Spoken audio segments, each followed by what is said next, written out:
مومنو، تم کو جائز نہیں کہ زبردستی عورتوں کے وارث بن جاؤ، اور دیکھنا اس نیت سے کہ جو کچھ تم نے ان کو دیا ہے اس میں سے کچھ لے لو، انہیں گھروں میں مت روک رکھنا۔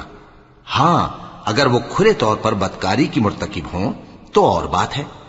اور ان کے ساتھ اچھی طرح سے رہو سہو۔ پھر اگر وہ تم کو ناپسند ہوں تو عجب نہیں کہ تم کسی چیز کو ناپسند کرو، اور اللہ اس میں بہت سی بھلائی پیدا کر دے۔ اور اگر تم ایک عورت کو چھوڑ کر دوسری عورت کرنی چاہو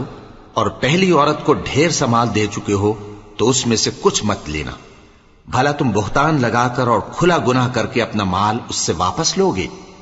اور تم دیا ہوا مال کیوں کر واپس لے سکتے ہو جبکہ تم ایک دوسرے کے ساتھ صحبت کر چکے ہو اور وہ تم سے پختہ عہد بھی لے چکی ہیں؟ اور جن عورتوں سے تمہارے باپ دادا نے نکاح کیا ہو